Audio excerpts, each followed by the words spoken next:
Cet épisode n'est pas comme les autres. Nous ne sommes pas dans DCP du ciné et des potes, car nous ne sommes pas potes, nous sommes ennemis. Ah bon? Ah oui.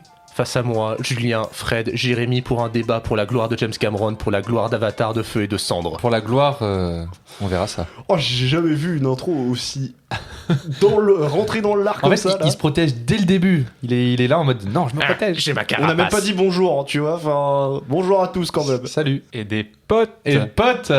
En deuxième partie, Jérémy fera les chiffres de James Cameron, je fais un jeu que vous aimez bien, et le Joker de Jérémy. Et comme d'habitude, vous pouvez nous suivre sur toutes les applications de streaming, sur Insta, TikTok, et voilà. On lance l'épisode Avatar. C'est le film le plus important de l'année, la grande sortie ciné de cette fin d'année et cette mi-décennie. C'est le cadeau de Dieu Cameron pour nous, pauvres mortels prêts à payer 27 € nos places de cinéma pour en profiter pleinement. Avatar 3, de feu et de cendre, et enfin à salle. Merci d'exister. Comment se fait-il que tu sois en vie? Imagine que tous les êtres humains puissent vivre sur cette planète sans masque. Alors le peuple Na'vi sera exterminé.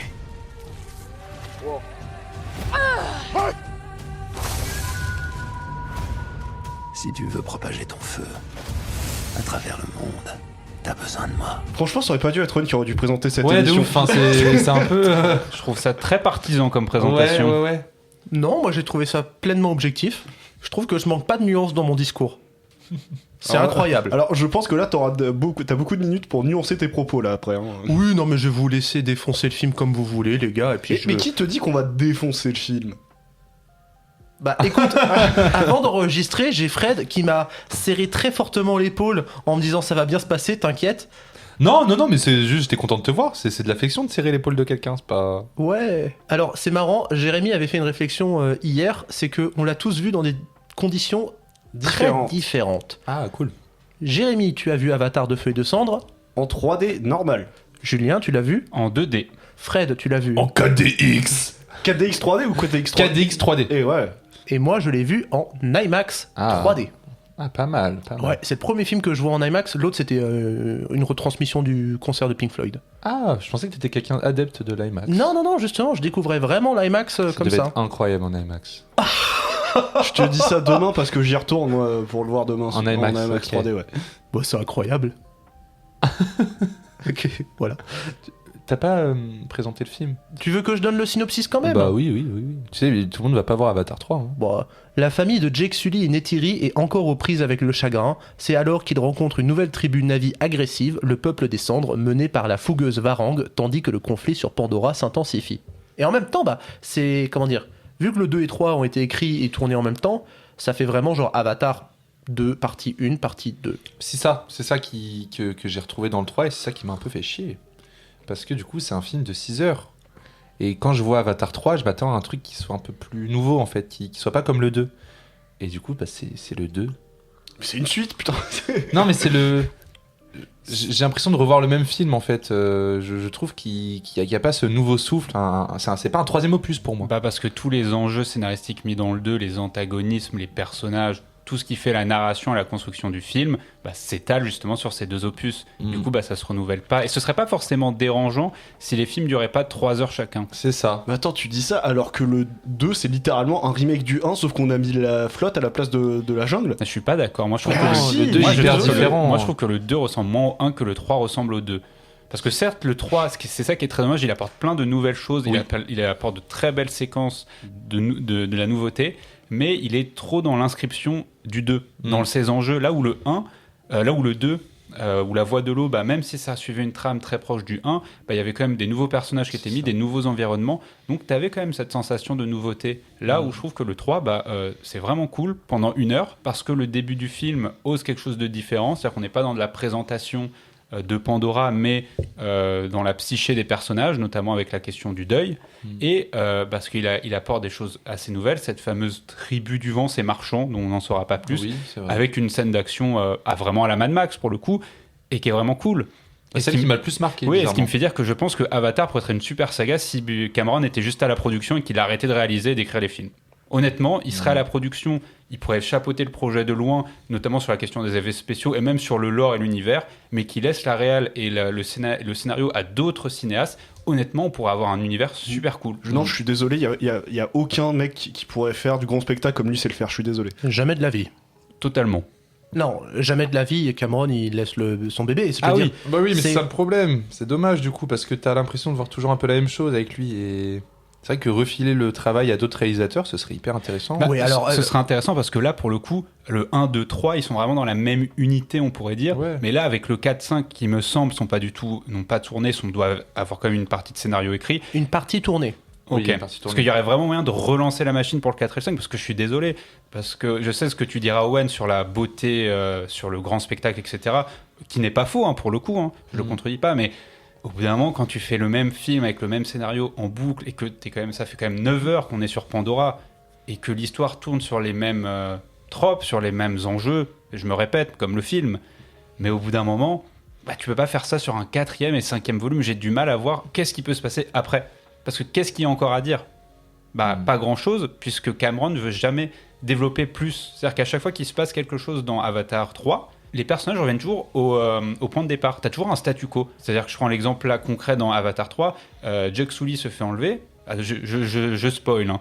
Mais Jake Sully se fait enlever. T'as toute une partie donc dans la base de, c'est la RDA, oui. la RDA, la République d'Allemagne. Voilà, c'est D'accord. ça. Donc Oui, il c'est se passe dans ça. la RDA et tu te dis qu'après son évasion, bah, on va peut-être avoir quelque chose de nouveau, mais non, on se retrouve sur confrontation entre humains, Na'vi, comme la fin du 1, comme la fin du 2, et pire encore, cette histoire dans le 3 avec les sortes de baleines, j'ai oublié leur nom, on va les appeler les baleines de Pandora, c'est du copier-coller pour le coup, mais vraiment quasiment scène pour scène, mot pour mot de ce qui se passait dans le 1 avec le grand arbre. Et puis le 2 aussi, il y avait déjà ces baleines de Pandora. Ouais, mais dans le 2, c'était nouveau. Mm. Parce que ça apportait quelque chose de nouveau, même si pour le coup c'était la même chose que les oiseaux dans le 1, sur l'idée de dompter un animal, etc., de faire un lien, de faire du compagnon. Mais là, on te rajoute encore cette séquence-là dans le 3. Ouais, mais tout est décuplé et c'est ça qui me fait plaisir. Et en fait, c'est le but d'une suite, c'est de faire bigger is better, c'est ce qui le fait, c'est ce qui fait de mieux. Tu regardes Bigger, mais Aliens, c'est une suite bigger et better. Je suis désolé, ça se tape entre Alien et Aliens. Terminator 2, Bigger and Better. Je suis désolé, le mec, quand il doit faire des enjeux encore plus importants, alors certes, en se répétant dans son scénario, mais c'est ces archétypes de personnages qui font ça. Je suis désolé, moi je suis totalement dedans et franchement, c'est un pur moment de grand spectacle. Moi j'étais parti pour aller le défoncer Avatar 3. Je suis désolé, j'étais parti avec un a priori négatif en me disant ça va être comme le 2, je vais pas l'aimer et tout. Mais déjà, minute 1, avec cette séquence onirique, moi, il m'a totalement eu, il m'a dit, bah, ok, d'accord, bah là, on change un peu. Bon, certes, après, t'as le bon, qu'est-ce qui s'est passé entre les deux films, même si ça reprend quasi média stress. Je sais pas, moi, il y a vraiment beaucoup d'éléments qui sont décuplés, amplifiés, en plus gros, et je sais pas, moi, j'ai rêvé pendant 3h10 de manière exceptionnelle, quoi. Qu'est-ce qui a tué Mission Impossible sur les deux derniers épisodes ? Le bigger. it's better. Et voilà. Parce que bah, ils savaient pas, ils ont pas réussi à le gérer. Sauf que Cameron sait le faire. Bah, je suis pas Je suis d'accord parce désolé. que sur le Mission Impossible, c'est le même souci. T'as 2 films de 3 heures qui tournent en boucle sur la même quête avec des antagonistes très peu intéressants. Alors certes, on va pas refaire la critique des Missions Impossibles, mais la scène du train dans le 7, elle est très cool. La scène dans le sous-marin, sous l'eau, c'était très cool. Mais quand c'est au service d'un scénario et d'une narration, parce qu'en fait, Avatar, c'est pas tant un problème de scénario que de narration, je trouve. Parce que quand même, Avatar, tu passes ton temps à couper sur des personnages, à revenir sur d'autres séquences, ça cut des fois. T'as pas le temps de développer quelque chose que tu passes sur une autre action, et des fois, t'as des actions qui sont beaucoup trop longues. Et problème, c'est qu'encore une fois, on est sur un film de 3h20. Donc tu peux 3h20. être face aux scènes d'action, face au grand spectacle, à la beauté du film, qui est, faut le souligner, c'est sublime, hein, les séquences, pour le coup, le lore, etc. Mais quand t'es là pendant 3h20, c'est long. Non mais en fait je les vois les défauts, mais c'est pas pour autant que c'est pas ça qui me fait désapprécier le film en fait. Il y a un tel niveau de bonheur pour les yeux à mon égard. Ça fait longtemps que j'ai pas ressenti des trucs comme ça devant un film en termes de purement grand spectacle. Que franchement moi je mets un peu à côté les défauts scénaristiques qu'il peut y avoir. Ouais. Moi, ce qui m'a un peu déplu dans le film, c'est que j'aimais beaucoup le personnage de Varang. Je trouve que c'est un bon antagoniste, mais qui est pas assez développé. Je le trouve pas assez présent dans le film. Et je trouve que du coup, Quaritch, il vient un peu trop la remplacer en fait. Et ça, je trouve ça hyper dommage. Je sais pas ce que vous en avez pensé. Moi, j'ai trouvé ça assez intéressant. Elle est réduite à l'épouse de Quaritch, quoi. C'est ça, alors que c'est quand même elle qui a la tête d'affiche. Enfin, c'est la tête sur l'affiche, quoi. C'est un nouveau peuple qu'on essaye de nous présenter. Et en soi, est-ce qu'il est autant développé que ça ? Pas du tout. Bah, c'était assez intéressant l'idée que Quaritch allait avec eux. T'as cette idée aussi de la transmission des armes à feu. Et ça, c'était aussi un bon point. avec même le début du film, on pose la question des armes à feu dans l'espace naturel, et en vrai ça renvoie à toute l'histoire de la colonisation, que ce soit l'Amérique ou l'Afrique, et c'est vachement intéressant. Ouais. Mais pareil, en fait je pense qu'en termes de scénario, là où Quaritch devrait devenir une sorte de faux allié, ou à terme une sorte d'allié, il reste toujours l'antagoniste jusqu'à la fin. Mais effectivement, si le 2 et le 3 effectivement, sont vus comme un grand film, je suis curieux de voir le 4 et 5, mais il faut changer, quoi. Mais je répète, je suis pas un énorme fan du 2. Et pourtant, le 3... Moi, j'ai préféré le 2. Tu vois, je ressors avec un meilleur sentiment avec le 2, parce que je pense aussi que le 2, ça faisait plus de 10 ans. Donc pour moi, le fait de justifier une nouvelle expérience, pour le coup, le 2, ça faisait plus de 10 ans, donc il y avait un retour sur scène d'Avatar. C'était encore plus ambitieux en termes de longueur, et aussi en termes de technologie. Tu avais le HFR. Le HFR, même si je trouve que c'était du VFR. VFR, c'est ça ? Ouais, parce que c'était variable, alors que là, vraiment, tout le film est tourné en 48 FPS. Ouais, parce que je trouve que le VFR, autant ça pouvait donner des belles séquences dans le 2, autant des fois ça donnait des gros ratés. Pareil avec la 3D, moi j'ai le souvenir du 2, d'une scène avec Neytiri qui tire à l'arc, qui a une profondeur, c'est magnifique, mais 2 scènes après, toute la 3D, c'est dégueulasse. C'est pour ça que j'avais opté pour la 2D pour le 3, parce qu'au moins t'es stable sur tout le long. Mais là, il y a quoi, 2-3 ans d'écart. 3 ans. 3 ans d'écart, je trouve pas que ça apporte un renouvellement. Surtout, ils ont tout tourné d'un coup. Le 2 et le 3 ils ont été tournés ensemble. Moi, je pense que franchement, il aurait un gros film de 3h30. Donc ça fait beaucoup de coupes, mais je pense pas que les films ont besoin de durer 3 heures chacun. Ça aurait pu être cool. Mais chaque séquence d'action, elle dure facile 20 minutes. Tu vas pas couper des séquences d'action. Ouais, mais toutes les séquences d'action ne sont pas nécessaires. C'est le meilleur. Si, c'est le meilleur point des films. Attends. Mais la bataille de fin, elle est inintéressante pour le coup. T'en as pas besoin de cette séquence. T'as joué la bataille du 2. À la limite, ce qui est intéressant, c'est toute cette séquence d'action avec Jack. Voilà. Ou la première scène d'action avec le bateau volant. Incroyable. Mais après, pour le reste, c'est de la redite. Moi, je remarque un truc, c'est que j'ai l'impression de défendre beaucoup le film, alors que le fervent défenseur qu'Avatar, qui est Owen. Non, mais il attend de tout entendre. Ne dit rien depuis tout à l'heure là. Bah non, mais parce que Julien il est dedans là, donc. Vas-y, je t'en prie, Owen. Non, mais avant qu'Owen parle, parce que lui, mais défoncez, allez-y les gars. On le défonce. Est-ce que je suis en train de le défoncer ? J'ai adoré cette séquence de bateau, et même chose, c'est un lore qui est un peu développé. On t'ajoute donc ce peuple du vent, il y a tout un truc où tu te dis waouh, génial, etc. Mais ça dure 5-6 minutes. Et puis on revient à ce qu'on connaît, quoi. Mais pareil, il y avait des trucs nouveaux, j'en dis pas plus, le personnage de Spider.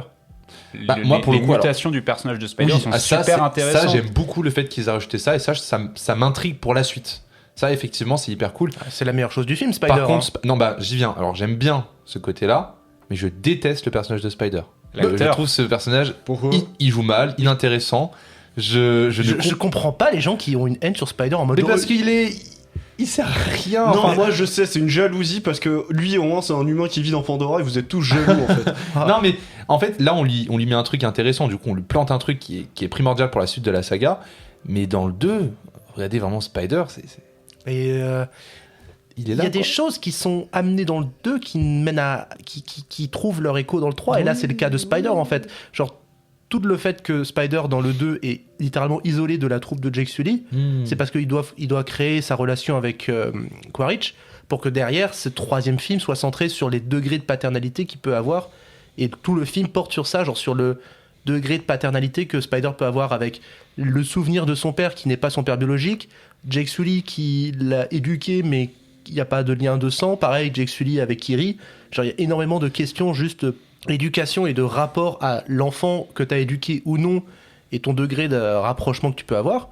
Et justement, genre le film, c'est un gros film choral, donc forcément ça dure 3h20. Et c'est ça qui est dommage, que ça devrait être le cœur du film, mais ça c'est juste c'est juste le sort de moralité que tu peux tirer en arrière-plan, parce que le cœur du film, ça va être de faire de l'action. C'est le cœur de la bataille finale, littéralement, genre Jake Sully et Quaritch se fight dessus pendant que Spider est dans les parages. Oui, c'est les 10 dernières minutes de la grande scène d'action. Parce que la grande bataille, c'est les humains qui sont méchants parce qu'ils veulent de l'argent contre les baleines. Ils galèrent et puis oh mon dieu, la nature arrive. Oh mon dieu, la nature est là pour nous sauver. Il vous faut combien de scènes au total pour trouver du sens à tout ça? Genre il y a la séquence où Jake Sully il songe littéralement à faire quelque chose avec Spider qui est pas bien. Il y a la séquence où Quaritch va voir Spider dans sa prison pour lui dire à quel point il est heureux de l'avoir comme fils. T'as la séquence où Jake Sully et Quaritch s'allient en début de film parce que oh là là, il faut trouver le masque de Spider parce que sinon il va crever. Ils vous font combien Mais ça, de c'est moments mais pour ça, que- c'est des choses plutôt positives du film, justement. Mais c'est toujours des petites scènes isolées qui sont intégrées dans un gros montage de 3h30. Mais qu'est-ce qu'ils Mais vous justement, il brasse d'autres choses en 3h30. Mais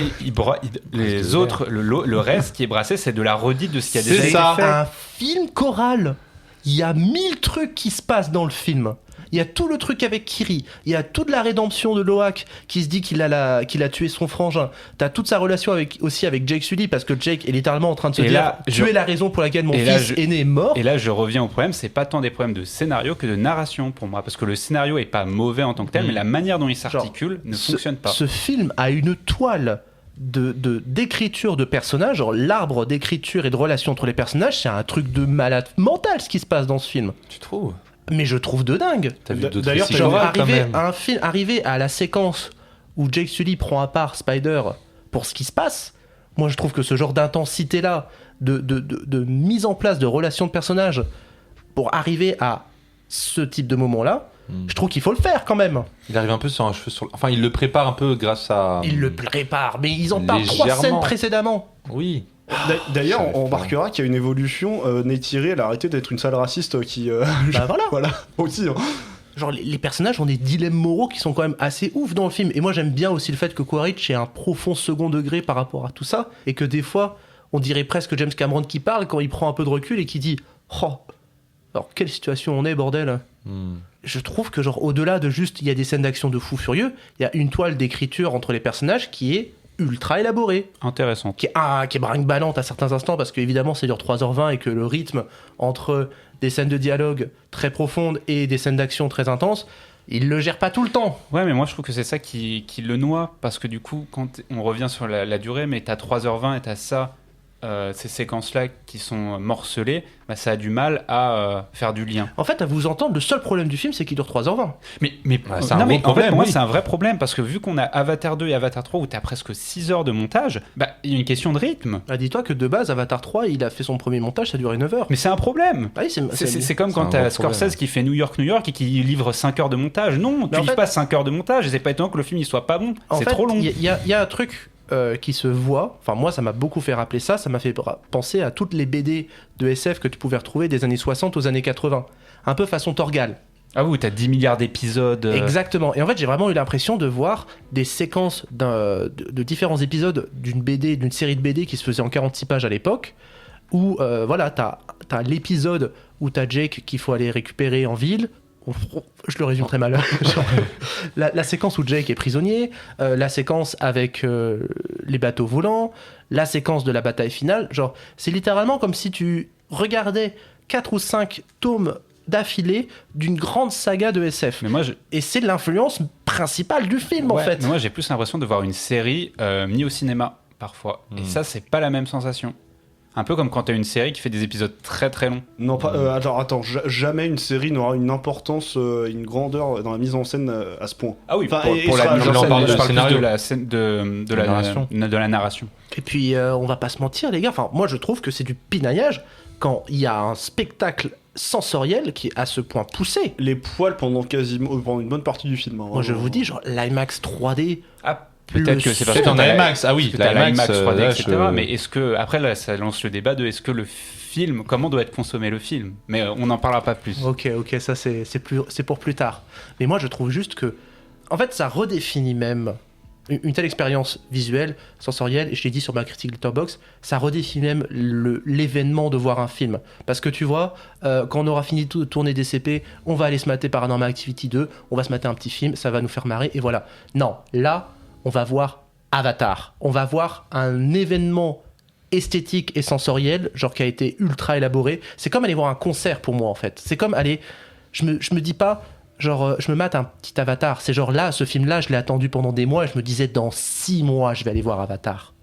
Parce genre- que t'es un gros fanboy pour le Parce coup. que je suis un gros fanboy. Mais parce que, genre, l'expérience esthétique est telle qu'elle me procure cette hype, tu vois. Ouais, mais on y reviendra hein, sur le 3h20 qui, en fait, peu à peu, tu déchantes, quoi. Et toi, la 4DX, alors Bah, ça m'a aidé à tenir, la 4DX, parce que je me faisais chier, mais au moins le fauteuil me réveillait, quoi. Tu vois Mais je pense avait- qu'il y a une question de sensibilité et qui nous différencie À l'œuvre, oui. vraiment entre Fred, moi et toi Owen et toi Jérém, c'est que vous êtes pris dans ce spectaculaire, dans ces sensations, et du coup ça vous accroche jusqu'au bout du film.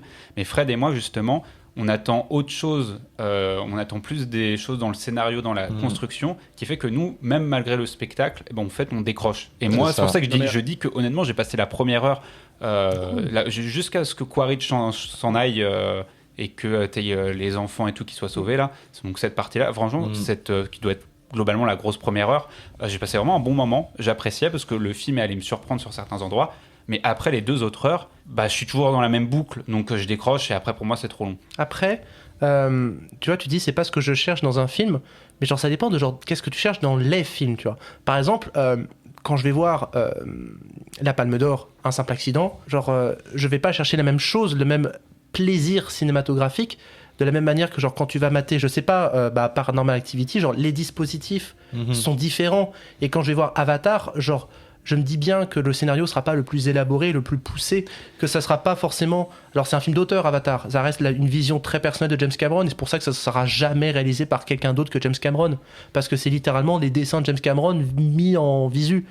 Mais quand tu vas voir Avatar, faut être conscient du spectacle que tu t'attends à voir. Et moi je trouve que le spectacle, genre, d'avoir payé ma place 27 balles et d'avoir un spectacle qui dure 3h20, donc qui tient dans la durée, j'ai pas maté un film d'1h30, j'ai maté un film de 3h20 qui m'a bien rendu ma thune. Moi je trouve que le contrat, le deal que j'ai signé quand j'ai pris ma place de billet, il est pleinement rempli quand même. Dis-toi qu'il est tellement bien rempli que du coup, comme je disais au début de l'épisode, je vais le revoir demain en AMAX 3D, parce que je me dis ça c'est un film qui est fait pour le cinéma, qui est fait pour la salle, qui est fait pour être vu dans des conditions incroyables, et je me dis la 3D ça m'a pas suffi, il faut que je le voie sur encore un plus grand écran avec encore un meilleur son, et voilà, tu vois. Après là on rentre dans une vision techniciste du cinéma, donc c'est vrai qu'il faut absolument que le dispositif soit là pour servir le film, parce qu'il y a une question de l'héritage, parce que le premier Avatar, je ne suis pas sûr de l'avoir vu au cinéma à l'époque. Le premier Avatar, je l'ai vu comme tout le monde sur des télés, des trucs comme ça. Et pareil, le 2 et le 3, à l'avenir, ils seront regardés comme ça. Donc si tu prévois tout pour un dispositif... Alors évidemment, de nombreux films de base, quand ils sont sortis, ont été prévus pour la salle de cinéma. Mais il y a des films, tu peux les regarder. Je pense aux films de Sergio Leone qui sont vraiment calibrés pour du cinéma. Je les ai vus hors cinéma au début et tu les apprécies quand même. Et je pense que si un film il a vraiment besoin...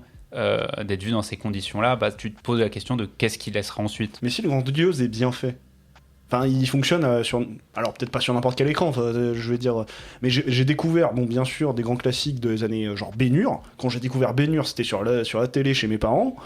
J'ai pris une putain de claque alors que c'était l'écran de chez mes parents, tu vois. On est d'accord qu'Avatar, tu vas pas le re-regarder chez toi. Moi, j'ai vu Avatar 2 au cinéma et jamais je le regarderai ce film chez moi. Mais après, c'est ce qui c'est ce que je dis quand le film définit l'événement, tu vois.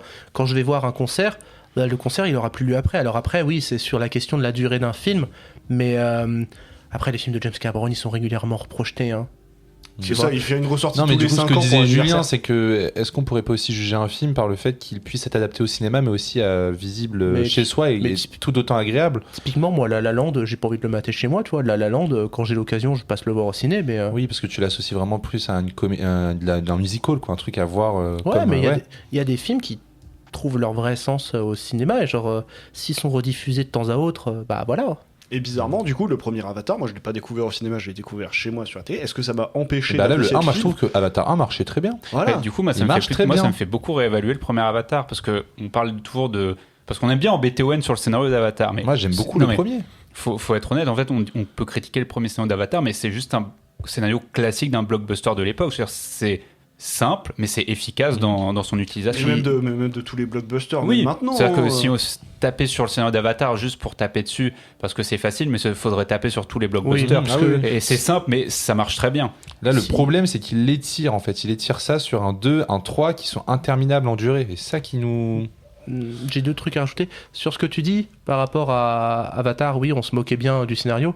Je pense que si Avatar était sorti... Alors, pas les mêmes enjeux technique, mais si Avatar était sorti en 78 et Star Wars était sorti en 2009, je pense qu'on se serait bien foutu de la gueule de Star Wars. Oui, parce que c'est pareil, Star Wars c'est très simple en termes de scénario, mais ça fonctionne très bien. Voilà. Et deuxième truc, qu'est-ce que tu as dit juste avant déjà ? Non, j'expliquais que moi en soi, j'ai aucun problème contre Avatar 1, même si on aime bien t'embêter avec. Moi en soi, le Avatar 1, c'est un film que je peux me remater, genre chez moi plusieurs fois. C'est vraiment le genre de film que j'aime remater. Mais t'avais dit un truc juste avant. Et après, j'y venais, je trouve qu'Avatar 2 et 3, c'est peut-être un peu facile, mais j'ai vraiment l'impression que Cameron, en fait, là, il étend son univers un peu pour rien, quoi. Ah oui, moi c'est ça mon truc. c'est que, et j'en parlais hier à table quand on dînait ensemble et t'étais pas là, l'univers d'Avatar, moi ce que j'aime beaucoup c'est le fait qu'on le trouve que au cinéma, tu vois. Genre c'est un univers qui me parle déjà beaucoup très très très fort, mais qui en plus n'appartient à aucun autre médium et qui en plus la vision d'un seul homme. Après on peut trouver... Après techniquement, on peut dire que- Medium, techniquement, il y a le jeu vidéo. C'est vrai qu'il y a le jeu vidéo Avatar. Attends, il y a Qui a l'air les- génial. les Et tu me jeux. donnes- c'est ça, vrai. ça me donne presque plus envie de jouer aux jeux vidéo. Oui, mais c'est parce que ça c'est apparu après. Mais par exemple, tu vois, je trouve que Star Wars Star Wars c'est vachement étendu, mais Star Wars perd un petit peu, je trouve, à Ah oui. se diluer, alors que justement, le fait qu'Avatar reste encore... Enfin, pour moi, Avatar, pendant 10 ans de ma vie, ça a été un seul film, tu vois, et ça a été une seule ouverture vers un univers qui m'a fait tellement rêver, et d'avoir genre un petit peu plus de cet univers qui continue, moi, de me faire rêver, tu vois. Moi, je vois Spider, à voir ce qui lui arrive, je suis en mode...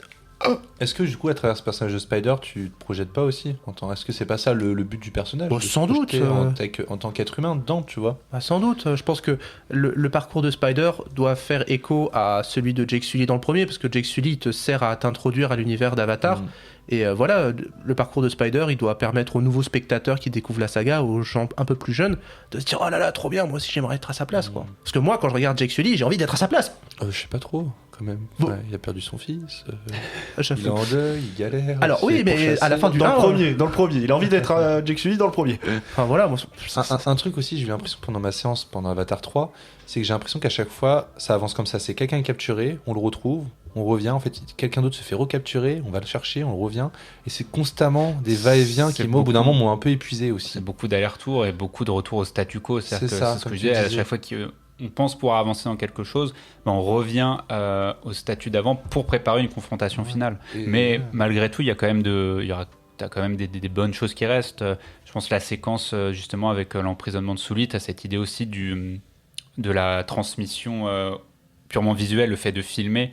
T'as littéralement un monde qui ne fait que filmer Jack Sully en boucle, en fait, et ça tourne 24/24. Et c'est vachement intéressant sur la notion de voyeurisme, sur la notion des médias, par exemple. le fait de faire revenir Parker juste pour dire que c'était un fils à papa. Ça t'a bien marqué cette Ah, séquence. mais je trouve ça génial. Le fait que le mec, il arrive dans le film, il repop, genre c'était un méchant du 1, mais un peu secondaire. Tu te dis, oh bah tiens, qu'est-ce qu'il fout là? Tout ça pour le faire revenir en caleçon et que la soldate badass lui répond, non mais vous, le fils à papa, vous fermez votre gueule, tu vois. J'ai adoré. Moi, je suis allé voir avec Bassem. Bassem m'avait expliqué qu'il avait bien aimé le fait qu'il y ait plein de doubles dans les personnages. Je sais Ça, pas c'est si vous... c'est très camerounien comme Ouais, écriture. voilà. Par exemple, Neytiri et Varang ou Sully et Quaritch, le fait, comme on le disait, le rôle du père. Donc je sais pas ce que tu en as pensé. Mais Bah, Quaritch, déjà, il voulait ce que vous en avez pensé. refaire le parcours du personnage de Suisse. Vous voyez, avec Quaritch, il voyait, ça se Mais voyait en dans fait, le 2 déjà. Même tu regardes comment Cameron écrit Terminator 2 par rapport à Terminator 1, ou même Titanic, c'est systématiquement structuré sur des dualités. Donc en fait, c'est sa manière, c'est les tropes, comme tu dis, c'est sa manière de structurer son récit qui est très. Qui fait très Hollywood années 80-90, ce qui lui donne une saveur pour moi, parce que je suis très spectateur de ce cinéma-là, ce qui peut faire lever les yeux au ciel pour certains, mais bon, je trouve que ça permet au film d'être plus solide. Moi, il y avait des beaux plans. Il y a un plan qui m'a vraiment marqué. Je pense en IMAX, ça devait être incroyable. C'est celui où t'as Neytiri sur son dragon, quoi, enfin son truc, quoi, Ouais. et qui s'est pris une flèche Ah ouais. dans l'épaule, et il y a la lune, je crois, derrière, il y a un truc Ouais. comme ça, Ouais. un très grand plan d'ensemble. Mais il y a des plans Il y a magnifiques, beaucoup on de en plans parle qui pas, m'ont on n'a pas marqué. beaucoup parlé de la Ouais. mise en scène, mais c'est super beau. Tu vois, le nombre de plans aussi où j'ai plus le souvenir de ça dans les autres films, où ça m'a pas marqué. Mais les changements de points qu'il fait au cours d'un même plan, et du coup ça joue super bien avec la perspective et la profondeur dans la 3D. En 3D ça fonctionne super bien. La 3D. Enfin franchement c'est vraiment... Il y a alors il subsiste quelques plans entre guillemets un peu Disneyland, mais bon à un moment donné si tu veux Ouais, faire c'est- des versions dans la c'est- 3D tu vois. C'est un plan qui est dans le trailer, mais c'est ce plan où ils invoquent le conseil des baleines. Ah oui T'as- alors ce et plan là... t'as le début de la baleine qui émerge de l'eau avec le reflet du soleil. Et toute la scène, elle est... Oh, c'est tellement beau. Mais c'est capture d'écran le film. Hein. Le 2, c'était déjà le cas. Sur fond d'écran, là Non. Mais j'étais allé le revoir le 2 au cinéma et genre le nombre de plans sur lesquels je me suis arrêté en me disant... Moi, je pense que les seuls moments qui m'ont vraiment marqué, c'était qu'il y avait un problème d'apesanteur. Ah ouais. Tu vois, comme vous disiez, la scène finale, un peu les 10 dernières minutes, ou le côté du bateau au tout début, c'est plus des scènes qui m'ont marqué pour le coup. Et du coup, 4DX, à ce coup, c'est quoi? Incroyable. Ah Pour ouais le coup, là, c'est génial parce qu'en gros, dès que tu reçois des coups, ton fauteuil te défonce le dos. Tu reçois de l'air dans les oreilles dès qu'il y a des balles tirées. Les sièges du coup bougent, donc souvent quand ça vole tu voles. T'as un peu d'eau, non? Alors non, moi j'avais pas d'eau, c'était plus de l'air en fait. Ok. De l'air qui donne l'impression que c'est de l'eau, c'est un peu On humide. t'a cramé la gueule aussi ou pas? Non, mais tu vois, il y a plein de trucs comme ça. Et donc oui, pour le coup, je suis content d'avoir pris en 4DX parce que du coup j'ai passé un super bon moment où... C'était une attraction. Ouais, c'était une attraction. Et donc pour le coup, je pense que si j'avais vu le film comme Julien en 2D... Je pense que tu t'es pas aidé, toi. Hein. Non, moi je te dis pourquoi j'ai repris la 2D, parce que moi le souvenir du 2, je vais dire moi vraiment la réflexion que je me suis fait avec le 2, et je t'en avais parlé récemment, c'est que quand j'ai dû vérifier le DVD d'Avatar 2 pour le travail et que je l'ai remis à la séquence, je fais purée, c'est magnifique. Et je me suis dit comment ça se fait qu'il faut que je revoie le DVD pour me dire que c'est magnifique, parce que quand je l'ai vu en 3D, en 3D VFR là, c'est ça? Oui, à l'époque c'était HFR. Ouais, non, VFR, parce que là c'est de la HFR sur celui-là. Ah d'accord. Moi le problème c'est que VFR. j'avais Variable. une fois sur deux un plan que je trouvais magnifique et une fois sur deux un plan que je trouvais pas beau du tout. Alors peut-être que pour le 3 ça le réussit mieux, mais en soi ça me dérange pas d'être en 2D parce que ça m'ennuie pas de le voir en 2D. Je trouve le film magnifique, les plans sont beaux, ça j'ai rien à dire dessus. C'est plus pour moi des soucis de narration, de scénario qui auraient été présents dans tous les cas, peu importe le dispositif. Et moi je pense que ça me dérange parce qu'au bout d'un moment quand la longueur traîne, ces choses-là, moi je les vois. Et moi il y a plein de films d'action que j'aime qui pourtant n'ont pas des scénarios ultra poussés, mais c'est super efficace parce que t'en as pour 1h30, 1h45. C'est ça. Tu vois, je pense récemment, j'avais vu le dernier Samaritain de Tony Scott. Tony Scott, il a quand même une réputation d'avoir juste fait des gros blockbusters et de pas avoir fait des films très poussés. Pourtant, le dernier Samaritain, c'est super fun parce que t'as un duo avec Bruce Willis et Damon Wayans qui fonctionne très bien. Même si t'as beaucoup de clichés, t'as beaucoup de retournements de situation un peu gratuits pour faire bouger le film, mais ça tient parce que t'en as pour 1h40. Je pense que j'aurais eu le même film et tu me le fais 2 heures ou 3 heures. Alors certes, il aura jamais la beauté, ça n'aura jamais la beauté qu'un peut avoir un Avatar, mais au bout d'un moment, je pense que je décroche. Mais justement, moi, je terminerai là-dessus. Je trouve que c'est une plus-value que ça dure 3h20 parce que, encore une fois, pour le prix que je paye, l'expérience le rend bien. Si ça avait été un film juste d'1h45, Oui, tu auras le seum de payer 27 €. voilà. Mais est-ce que tu aurais payé 27 €? Est-ce que tu aurais eu besoin de le voir en IMAX? Bah non, parce que du coup, ça fait partie Là, du c'est lot. un peu cyclique parce que vu que tu sais que ça va durer longtemps et que tout est un film qui met beaucoup sur sa technique, sur ses effets, tu es prêt à payer une séance qui propose ces effets-là. Tu vois, c'est un peu cyclique. Comme je te dis, pour moi, ça fait partie du package, ça fait partie du contrat Grand Avatar. spectacle. Et voilà, en fait. Mais je pense qu'il y a un peu de déception parce que moi, je disais encore, j'ai beaucoup aimé la première partie, c'est que je me suis dit que ça allait m'emmener vers un truc auquel je m'attendais pas du tout. Et finalement, c'est resté sur ça va être très beau et tout, mais faut réussir à mettre le scénario de côté. Et pour moi, en tant que spectateur, c'est pas ce que j'ai envie de faire, c'est pas ce que j'ai envie de voir. Donc forcément, moi qui n'ai pas beaucoup d'attentes sur la saga Avatar, vu que ça m'a bien accroché au début, je suis quand même un peu déçu sur le reste. Après, c'est très loin d'être un film catastrophique, même si je trouve que c'est quand même vachement dommage que Cameron n'arrive pas à sortir de ses tropes ou de ses structures, même si pour toi justement c'est aussi une plus-value pour le film. Et je trouve que c'est vraiment dommage et qu'il y aurait moyen de faire vraiment plus grandiose sur d'autres thématiques. Je trouve que Chaplin, elle a une bonne, elle est vraiment forte dans son rôle. Mais même chose, je trouve que le personnage n'est pas assez mis en avant. Et je pense que là, vous êtes d'accord sur ça, non? Sur Varang. Oui, sur Varang, moi je suis déçu qu'il n'y ait pas de conclusion au personnage dans ce film. Mais en fait, qu'il n'y ait pas de conclusion à beaucoup de choses, comme il y avait le cas dans le 2, mais effectivement, ça mériterait, Elle est bien amenée. ça mériterait de fermer davantage de choses. Oui. Il y a un truc avec les armes, effectivement, qui est hyper intéressant. Je trouve que le personnage est hyper intéressant et ça m'a permis aussi un peu de suivre le film. Mais ouais, à la fin, comment ça se termine, je suis un peu en mode on revient un peu au point de. Surtout qu'on ne voit pas forcément ce qui se passe dans le final, donc on ne sait pas vraiment si c'est vrai. Et on se dit, merde, c'est un peu comme la fin du 2 en soi. Tu vois, et t'es un peu en mode Non, mais moi je suis d'accord que la fin du 2, elle est un peu expéditive. Moi j'attends un 4 vraiment qui est un nouveau film, quoi. Et pas un 2 et 3 qui effectivement sont vus comme une grande partie. Il l'a dit lui-même, Cameron. Il a dit lui-même qu'il l'avait fait en un seul film et qu'il avait été obligé de le diviser en deux. J'ai dit la fin du 2, la fin du 3 expéditive. Oui, voilà. En général, il y a la grosse bataille, le méchant est battu et 3 minutes après, t'as le générique. J'ai vu qu'il y avait une ellipse pour le 4, qu'il y aurait une ellipse de 7 ans. 8 ans, ouais. 8 ans. Donc tu vois, à la limite, voilà. Mais je sais que Cameron ne laisserait jamais la réalisation, mais effectivement, ce serait hyper intéressant de laisser cette saga à quelqu'un d'autre. Non, parce que la dernière fois qu'il a fait ça, il a abandonné de son projet, c'était pour Alita Battle Angel, et vu le résultat que ça a donné. J'allais le oui, sortir. bon. Faut trouver quelqu'un d'autre, je sais pas. Prenez Villeneuve, merde. Je sais pas. Oh, c'est Oui, bon, faut laisser Villeneuve hein, avec Il est la sur SF. beaucoup de trucs, ce garçon. Mais voilà, et je pense que ce serait hyper intéressant parce qu'on en connaît des sagas où les réalisateurs se sont un peu réappropriés avec leurs pattes.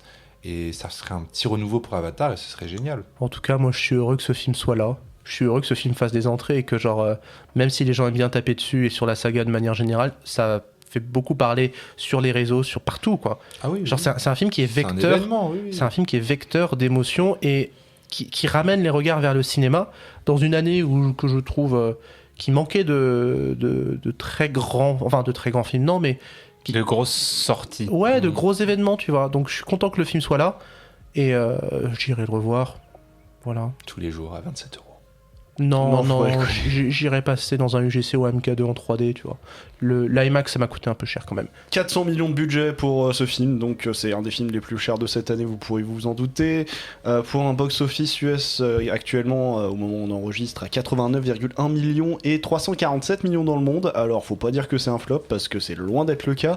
Et il faut savoir que ça a toujours été comme ça pour les films Avatar, c'est que le premier week-end n'est pas forcément grandiose et puis n'est pas forcément haut en termes de chiffres.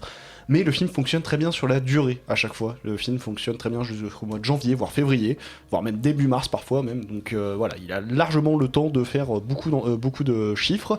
Et en ce qui concerne la France, donc pour le premier week-end du 17 décembre au 21 décembre, il a fait 1 789 482 entrées. Donc c'est le meilleur démarrage déjà de l'année alors qu'il n'y a même pas les deux prochains jours. Enfin, qu'il n'y a même pas les deux derniers jours, pardon. Et donc bien évidemment le premier des nouvelles sorties de la semaine. Tout ça pour dire que ce n'est que le début. Et c'est le début de la deuxième partie de l'émission. Théma la transition. J'ai bien aimé. Très Voilà. belle transition. Et Bingo. on va poursuivre avec tes chiffres. Alors pour cette émission spécifique sur Avatar 3, je me suis attardé sur les chiffres d'un gars qui domine le box-office depuis près de 20 ans, James Cameron. Alors petit rappel d'usage, tous les films vont être pris en compte, oui, même Piranha 2, alors que Cameron l'a désavoué, sauf Avatar 3 pour ce qui concerne les chiffres du box-office. Et les durées que j'ai prises sont celles des versions cinéma. James Cameron, c'est 4 ans de carrière depuis son premier film, donc le fameux Piranha 2 sorti en 81, mais si on considère son premier vrai film, entre guillemets, c'est 3 ans plus tard, avec Terminator sorti en 84. Avatar 3 est donc le 10e film de fiction de Cameron, parce qu'on n'en parle pas mais forcément, mais il a fait des documentaires également. Et je crois qu'il co-réalise le concert de Billie Eilish qui va sortir en 3D dans pas longtemps. Ah oui, il y a ça. Aussi. Donc Avatar 3 c'est son 10e film de fiction, donc pas tant de films que ça finalement, quand on voit le nombre de films de certains grands noms de la même époque. Si vous voulez vous faire un marathon des films de James Cameron, il va vous falloir 1532 minutes, soit 25h32. Donc une journée pleine de grands spectacles en perspective. Le film le plus court de sa filmographie, c'est donc son premier Piranha 2 avec son 1h34, et à l'opposé, son film le plus long en version cinéma, je rappelle, c'est bien Avatar 3 qui vient de sortir avec ses 3h17. Ça durait pas 3h17 non plus, Titanic? Je crois qu'un tout petit peu, genre 3h15. Ah ouais. Tu vois, genre.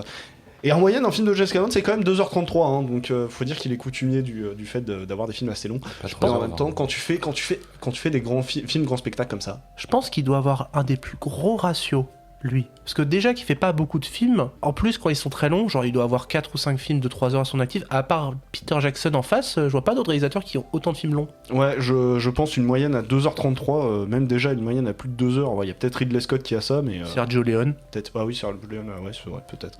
Également. Bon, en tout cas, j'ai pas les comparatifs sur tous les réalisateurs, mais en tout cas, 2h33, c'est quand même une sacrée moyenne. James Cameron, c'est 180 nominations pour 82 victoires dans des cérémonies de récompense, dont 3 Oscars, tous pour Titanic, avec meilleur montage, meilleure réalisation et bien évidemment meilleur film.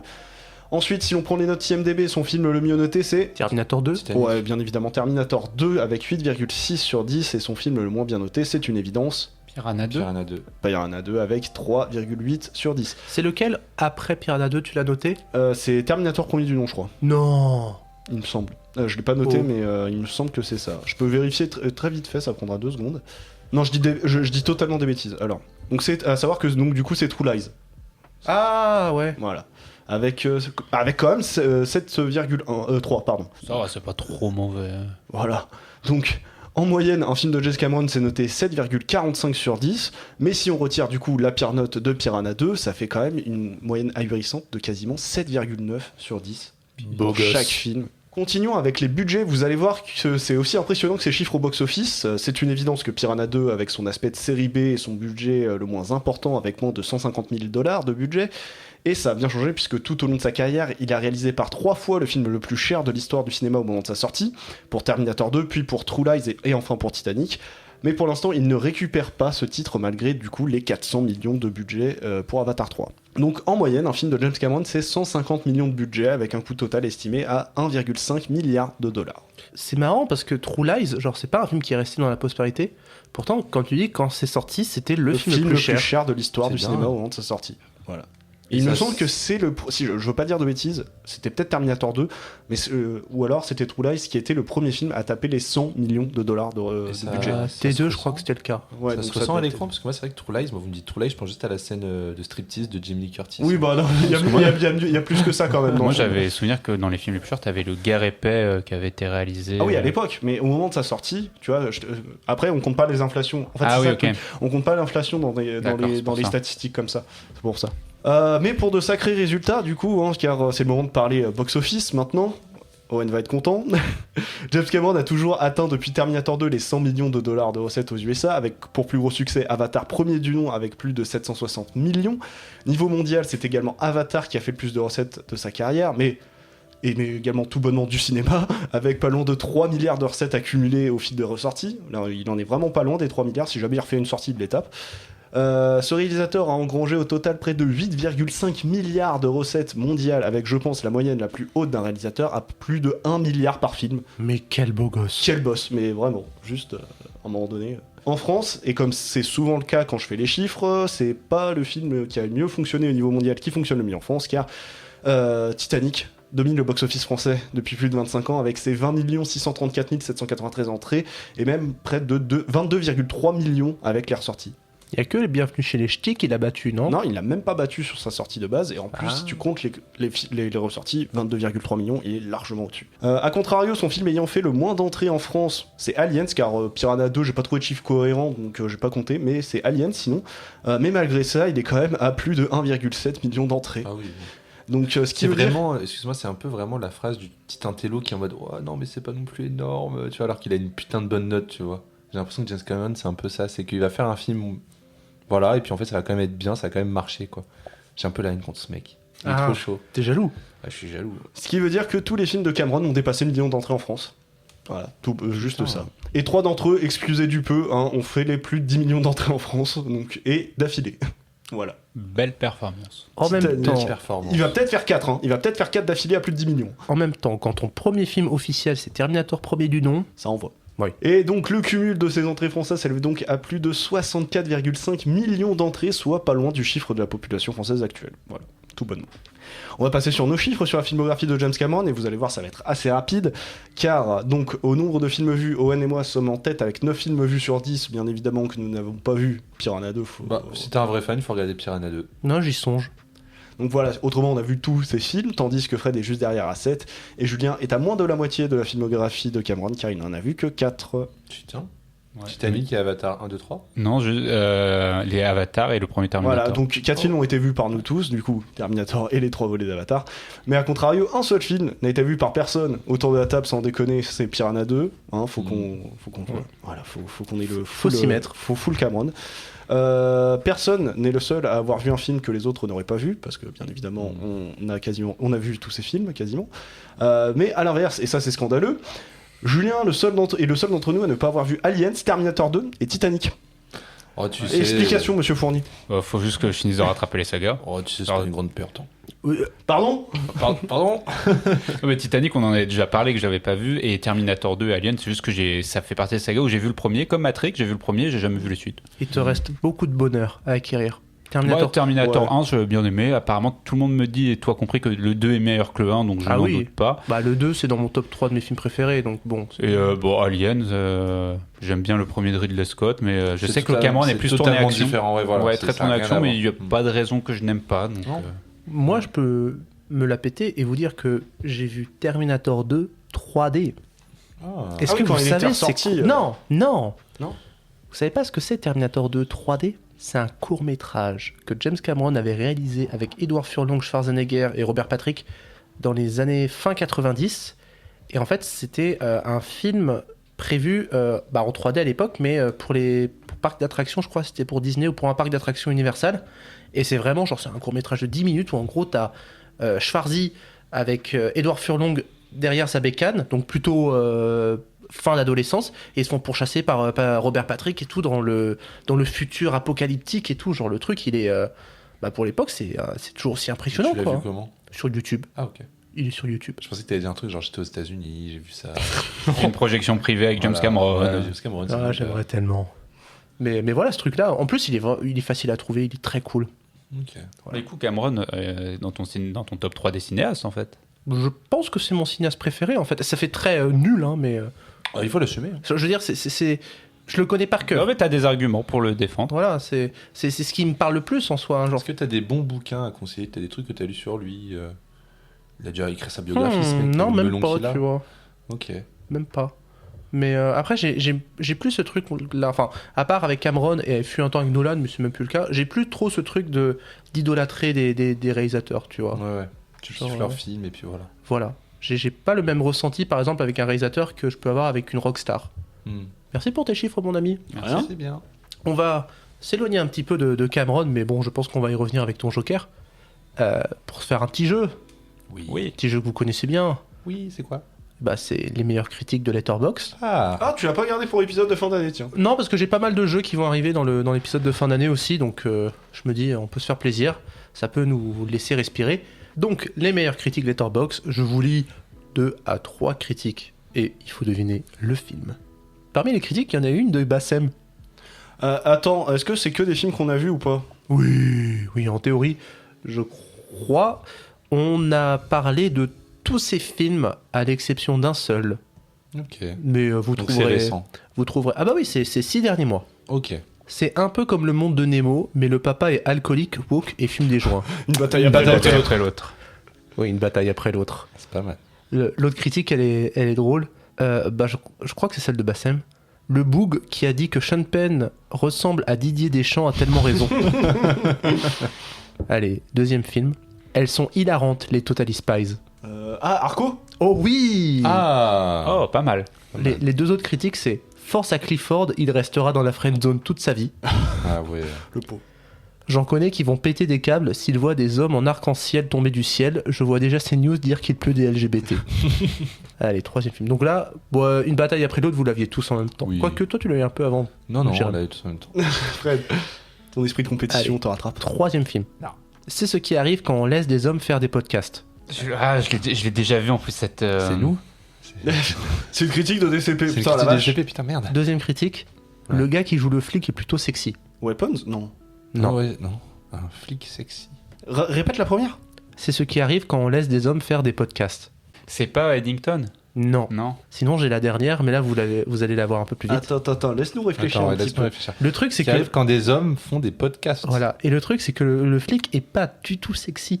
Ah merde. Le flic, il est pas beau, hein. Il a une bonne calvasse. C'est Ah, Running putain, Man. mais- Running Man. Non? Mais Eddington, t'avais pas... Attends, mais c'est pas ça. Je sais pas, Bugonia. Oui. Oh putain. Mais oui, c'est Ah. mais voilà, parce que je l'ai vu passer quelque part. On a déjà parlé de cette critique. Ah bon? Cette critique Letterboxd, j'ai dû la voir passer. Ah, C'est pour ça. Parce que sexy, non, mais la n'importe dernière quoi. critique, c'était le top 4 Letterboxd de Teddy. C'est B-Movie, B-Movie, B-Movie et B-Movie. Mais flic sexy, par contre, c'est pas sympa. Enfin, Bah, il est- flic pédophile peut-être, mais tu vois, je sais pas. C'est même pas explicité dans le C'est pas film. explicité, tu sais pas. On le saura, on le sait. Mais on sait tous. Allez, quatrième film. Après 14 ans d'attente, René Smé a enfin trouvé un bébé CGI aussi moche qu'elle. Putain, FK Fantastique. Oui. Ah, j'ai fait la même vanne dans le mais oui, podcast. mais moi aussi donc. en plus, putain. L'autre critique a été rigolote, c'est Vanessa Kirby se bat pour sa vie tandis que son mari fait des équations. Non, pas trop. Ça vous fait pas rire. Allez, cinquième film. Elle m'énerve à pas savoir bouffer son yaourt correctement. L'accident de piano. Oui. Purée. Je me suis souvenu de ce film, hein, c'est chaud. Moi, j'ai Putain, bien c'était il y a aimé. moins de 6 mois et pourtant j'ai failli l'oublier ce film. C'était un bon Dieu pieux. Bon. Ouais. L'autre critique, c'était la même morale que Kaizen, j'en peux plus. Putain, Inoxtag comparé Compta Dupieux, je sais pas pour qui ça fait le plus Ouais, mal. c'est déjà quand même. Allez, le sixième film. J'ai bien aimé le moment où il fume sa cigarette. The Brutalist. Non. Ça aurait pu être ça. C'est un film où ça fume de ouf. Ouais, bah ouais.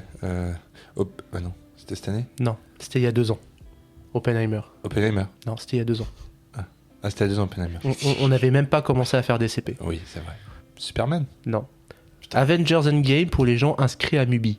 Putain, un truc de super-héros pour des cinéphiles. Il filme sa Oh, clope. le brain fart là. Il filme sa clope. Oui. Sinon, je vous donne une autre critique. Vous pouvez être une fraude, prétexter avoir un mal de dents pour pas travailler et quand même influencer le cinéma sur les 60 Oh, années à nouvelle venir. vague. Oui, Ah, putain. c'est ma critique la dernière. On resalue Mathieu Panfina qui est passé. Voilà. Oh non. Mais c'est marrant que vous l'aviez pas eu. Non, Allez, c'est... un peu compliqué en vrai. Ouais, un peu quand Un même. peu compliqué, Ouais. mais bon, ça Oui, se non, trouve. c'est pas mal. Bon, les deux critiques du prochain film sont assez explicites. La meilleure scène du film, c'est avec Elisabeth Borne. L'étranger, putain. Oui. Et l'autre critique, c'était ah, le soleil dans les yeux, trop relou. Putain, mec. C'est bien ça. C'est une bonne critique ça. Il nous en reste 3. Il y a un mec à la fin de la séance, il a quand même. Oh, le fail. Maintenant, elle me fait rire en fait cette critique. Il y a un mec à la fin de la séance, il a quand même dit que. Faut que t'y arrives là. Faut que t'y arrives. Pardon. Il a quand même dit que... Il y a un mec à la fin de la séance, il a quand même dit que c'était notre Seigneur des Anneaux. À nous. Camelot partie 2. Oui. Camelot deuxième volet partir, voilà, pour être le plus précis possible. L'autre critique, elle me fait rire aussi, c'est un moment on suit des hobbits au Mordor, dans la scène suivante, Lancelot affronte Thanos. What the fuck. C'est vrai que, putain, non, non. Je vais redire ce que j'ai dit, mais t'es pas Peter Jackson, Alexandre. Avant-dernier, c'est le Daniel Day-Lewis des chiens. Good boy, Brutalist. good boy. Mais à quel moment t'es allé chercher Brutaliste? Parce que t'as dit Daniel Day-Lewis. Mais Donc j'ai pensé grand cinéma, donc j'ai pensé grand film. Non, des qui rend- chiens. C'est Good Boy. C'est Good Boy. oui, c'est Good Boy. Bah, je l'ai un peu dit depuis, Depuis 30 non, secondes. je crois qu'on t'a pas entendu, mec. Vous avez entendu, vous? Non. Et la dernière, je suis sûr dans sa tête, il a fait un film de gauche. Chien 51. Putain. Il est trop chaud, Jérém. Ah, mais non, mais attends. Cédric Jiménez, gros droit tarqueté, pardon. Et la dernière critique de Chien 51, c'est le moment où ils ont failli se pécho, terreur nocturne. Ah ouais. Ouais. Ah, j'aurais dû faire celle-là d'abord. Hmm. Voilà. Ainsi se clôt les critiques Letterboxd de Non, 2025. c'est marrant. Ah, mais C'est marrant. j'adore faire ce jeu. Good Boy, c'était un très mauvais film. Ah, c'est tellement frustrant. Ouais. Ah, Ah. tu l'as vu? Oui, on a Ah oui, regardé on l'a avec vu, on l'a Jérém. vu, ouais. Ah ouais, c'était pas ouf, hein. C'était Ah, frustrant, ouais. C'était C'est juste, le bon terme. on met un chien, on le dirige un peu, et voilà. Il est quoi. trop mignon, c'est le meilleur chien de l'histoire du Ouais. cinéma, Ouais, mais Hmm. après, mais au service de rien. de rien. Ouais. Ah, Joker.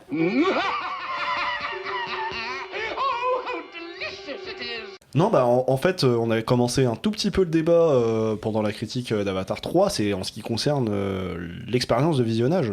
En fait, on va clore la critique qu'on a fait hier soir en mangeant le dessert. Voilà, c'est ça, et c'est pour ça que je te disais qu'on allait un peu rejoindre la discussion qu'on avait hier soir. Je donc sais c'est- pas là. hein, Oui, précise, je sais que tu n'étais pas là, donc pour te remettre un peu de contexte, et donc bah, c'est un peu l'expérience en fait, comment l'expérience conditionne ton visionnage, notamment pour un film grand spectacle comme est Avatar. Donc on a un peu commencé le débat pendant la critique également. Au dessert. Et est-ce que c'est nécessaire en fait qu'un film soit fait pour être vécu dans une certaine expérience de salle, une certaine, tu vois, parce que tout le monde n'a pas forcément les moyens de s'offrir une séance IMAX, de s'offrir même une séance 3D, parce qu'il faut quand même dire que la séance 3D c'est un surcoût dans la plupart des cinémas, c'est des lunettes à payer, même si tu peux les réutiliser pour certaines également. Donc est-ce que c'est normal entre guillemets que certains films soient faits spécifiquement pour des séances de cinéma avec des nouvelles technologies avancées, mais qui ne sont pas forcément grand public. Donc je pense aussi à la 4DX, aux nouvelles salles de pâté avec du Dolby Cinema, etc. Enfin voilà, est-ce que c'est nécessaire forcément? Débat parallèle, est-ce que le cinéma devient un plaisir de riche? Bah ouais, enfin ça c'est vraiment une question subsidiaire. Après, là, avec le voilà. prix déjà des billets, genre juste normaux, enfin, vous voyez, le tarif normal dans n'importe quel cinéma, qui soit pas en 4D, qui soit pas avec lunettes 3D, etc., ça monte de plus en plus. Donc, Après, tu peux encore trouver des. Oui, Quoi que ça a augmenté, mais t'as ça encore des dépend salles des où c'est zones. 8-9 euros la place adulte. Ouais, je crois que le prix moyen en France d'une place de cinéma, ça reste quand même le moins cher d'Europe. Hein. Ok, parce que moi, je reste Il me sur les semble. grands circuits où maintenant on est passé à du 15 voire 20 euros la place, quoi. Mais après, de toute façon, quand tu fais du 15-20 euros la place, c'est les UGC, les pâtés, c'est que le but c'est de te faire prendre un abonnement. Et quand tu as un abonnement UGC, au vu du prix de la place qui n'est pas à tarif réduit, au bout de 2 séances, elle est rentabilisée ta carte. Ah oui, oui. Après, voilà, faut vouloir payer une carte au moins 20-25 euros par Bah, mois. on parlait des riches. Alors, je prends un exemple très précis. Donc, les auditeurs, peut-être que certains n'habitent pas du tout à Paris, mais il y a eu le Pâté Palace maintenant qui Je pensais au qui est à Pâté Palace Opéra. également. Et t'as beau avoir une carte Gaumont, tu dois quand même payer un supplément pour aller dans cette salle Ah bon? de 8-9 euros. Mais pourquoi? Parce que c'est le Pâté Palace. Mais Et donc, il y a ce côté un peu, comme tu disais, ouais, où peu à peu, on Ils gentrifient le cinéma. c'est gentrifie cool. le cinéma, ouais. Je pense pas, c'est surtout qu'on te vend de l'expérience. Après, là, ça revient sur la question qu'a posée Jérémy. Est-ce que tous les films nécessitent une expérience? Je pense pas. Comme disait Owen, Avatar, c'est un événement. C'est-à-dire que c'est vraiment un film, ou comme quand t'as un film de Nolan, où t'as toutes les séances en IMAX qui sont proposées, qui sont pas forcément nécessaires à l'appréciation du film. La plupart des films, tu peux aller les voir dans une salle de cinéma de quartier sans que ça pose vraiment de soucis. Hein. Oui, et puis les salles de quartier, comme tu dis, continuent d'exister. Moi, ce qui m'inquiète un petit peu plus, mais là, on sort du débat, c'est la survivance. Ça se dit, survivance? La survie. La survie. La survie. La survie des petits cinémas, tu vois. Mm. Mais par contre, pour revenir à cette histoire de grands dispositifs, c'est vrai que Avatar, c'est un événement, et en vrai, il y a les films pensés pour IMAX, mais à l'exception d'Avatar, moi, tous les films pensés en IMAX, en fait, je suis pas allé les voir en IMAX. Alors, il y a les films. Il y a deux trucs différents. Il y a les films filmés en IMAX entièrement et faits vraiment parce que ça a été pensé dans ce format-là. Tu penses notamment au film de Christopher Nolan, mais cette année à Sinners aussi, il me semble. À des films qui ont des séquences IMAX dedans parce que ça rend mieux.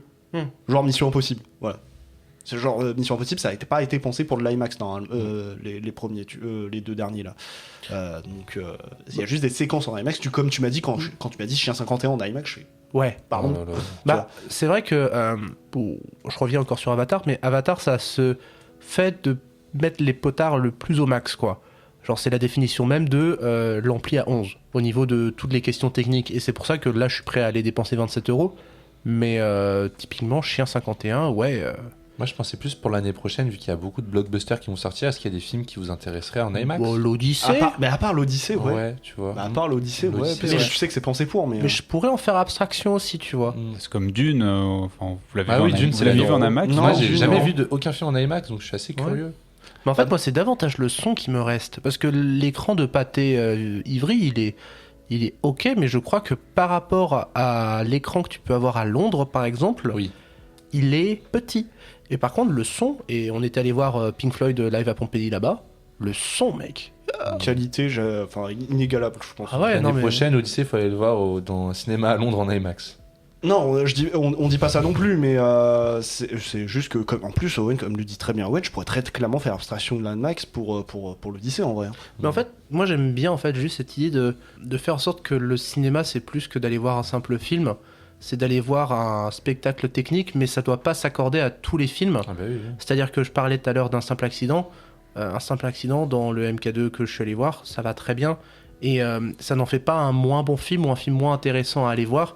Ça en fait une expérience tout autre qui donne un sens différent au cinéma. Mais le cinéma peut être bien des choses et Là, tu peut être prends apprécié de bien des manières. Oui, tu prends vraiment le contre-exemple. Un simple accident, c'est le film le plus minimaliste possible, réalisé un peu, voilà. Bah, tourner dans les rues. Voilà, donc oui, c'est vrai c'est une totale différence, oui.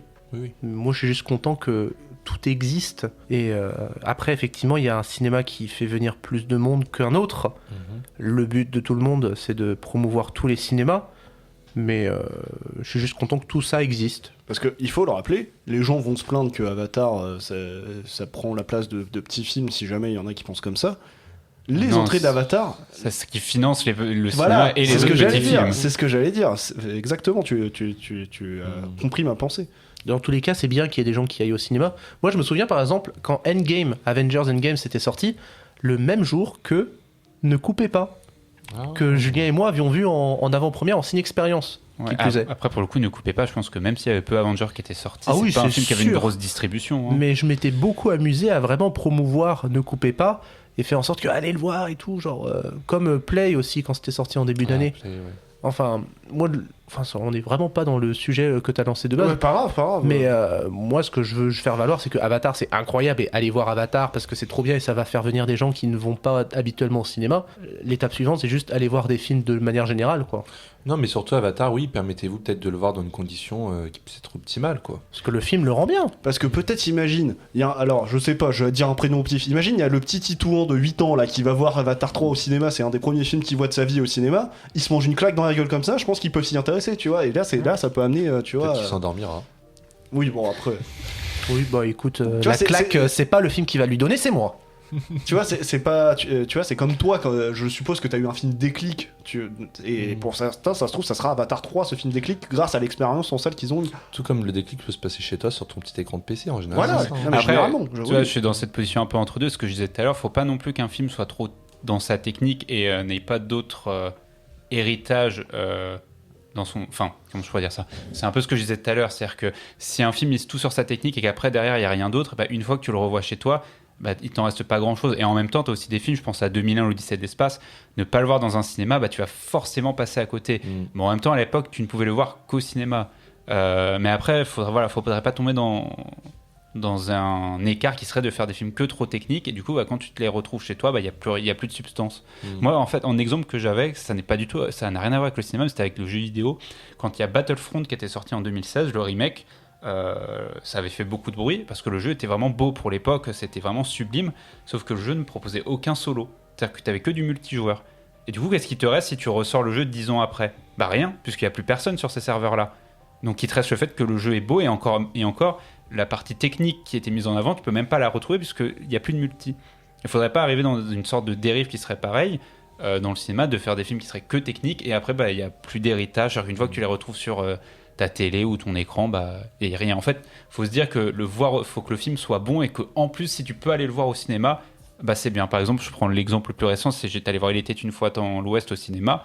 J'avais déjà vu sur une télé, j'avais trouvé ça bien, et quand tu le vois au cinéma, c'est plus juste bien, c'est très très bien. Après, je pense qu'un jeu vidéo vieillit bien plus vite et bien plus mal qu'un film. Oui, ça c'est vrai. Parce que 2001, Il était une fois dans l'Ouest, c'est des films de 68 et pourtant, bah, c'est encore très bien. Et Avatar, qui est sorti en 2009, j'aime bien. Je vois que des gens s'amusent un peu à titiller et dire que ça a vieilli. Bah, pour l'époque, c'est sûr que si tu compares entre Avatar 1 et Avatar 2, Oui, mais pas. Bah, les deux ont été des révolutions à leur époque, quoi. Enfin, faut pas déconner. Jurassic Park aussi, ça a très bien vieilli. Hein. Oui, mais de toute façon, quand un truc est d'une qualité supérieure, ça devient intemporel. Hein. Bah, finalement, aller en salle voir des films grands spectacles, hein. Non. Oui. Bon, mater de tout, quoi. C'est Mais tout. après, tout.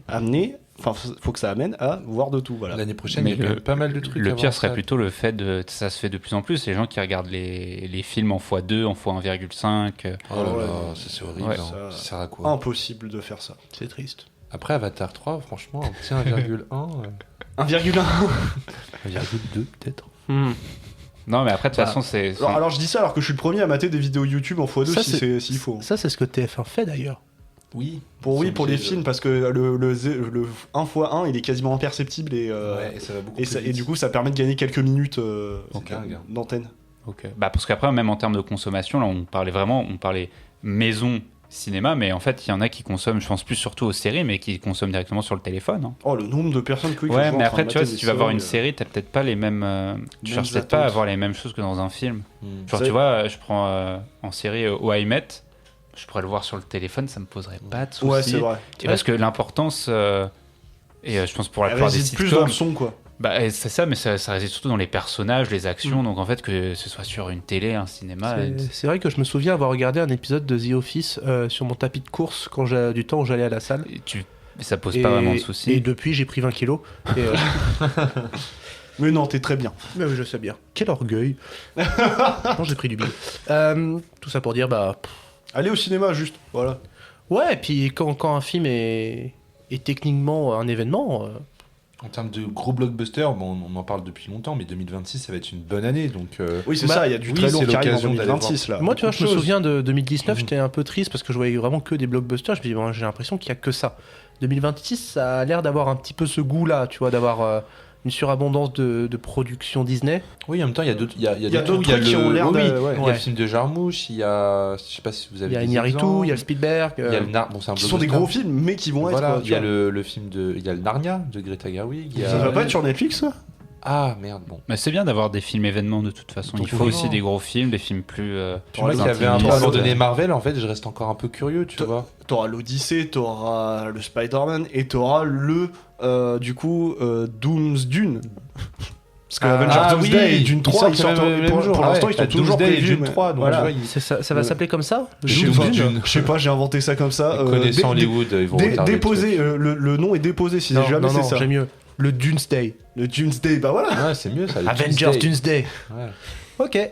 Il y a plein de trucs l'année pro, donc oui, faut en profiter. Moi, j'ai envie de tester l'IMAX, voilà, sur Odyssey en tout cas. De toute façon, dans le prochain épisode qui va sortir dans quelques jours, de toute manière, dans les DCP Awards, je vais vous demander votre plus grosse attente de l'année 2026. Oui, oui. Est-ce qu'on peut faire deux catégories, blockbuster et une peut-être plus petit film? Ah ouais, comme pas ça, bête, ça. ouais, comme ça, au moins, on dit pas que des blockbusters, je sais peut, pas. mais en général, comme les petits films arrivent au fur et à mesure, tu vois, ils sont pas forcément annoncés. Je pense des semi-blockbusters, tu vois, c'est Oui. pas les tentpoles, mais les. T'as le Léo du Hurlevent, ou t'as... Et chut, tu le diras dans l'épisode Non, mais prochain. je parle de ces films, quoi, voilà. Oui. Non, mais ça va être très bien, Hurlevent. Enfin, ça a l'air. Ouais. Ça a l'air beau. Bref, donc, est-ce qu'on s'arrête là, les amis? Oh, oui. Oui. Et je vais donner mon Joker à. Putain, je sais même pas à qui je vais le donner parce que. Qui l'a eu? Je crois que c'est Owen qui me l'a donné, donc je vais pas lui refiler. Pourquoi tu pointes. Parce que ça fait longtemps que lui, il a pas eu. Ça Bah, fait longtemps que- les deux, enfin là c'est entre les deux là, puisque c'est toi qui me l'as donné. Oui. Bah, si je sais pas choisir, je le garde. Hein. Oh. Bon, non. Non, bah, je vais le donner à Fred. Yes. Ta-ta-ta-tang. Donc, dans quelques jours, va sortir également l'épisode des DCP Awards et de plein de trucs. Il y a le bingo Oui, il y a le bingo Qui qui, va sera bientôt- bientôt disponible. qui Ouais. va bientôt apparaître. Et puis, Je pense que vous pouvez jouer avec dessus sur cet épisode là déjà. Hein. ouais. Mm. Remarque, Julien a pas fait. C'est toi qui a pas arrêté de faire. Ça s'entend pas au mois de. Il n'y a plus de voix. Tu as fait des bonnes transitions. Merci. Bah écoutez les gars, avant que je perde ma voix définitivement, je vous dis à bientôt. Vous pouvez nous retrouver sur Insta et TikTok et sur YouTube, Sur YouTube. sur toutes les applications de streaming et puis dans quelques jours pour le bilan de 2025. Avec plus de voix pour toi, j'espère quand même. Et, on espère. Ciao. Salut. Au revoir.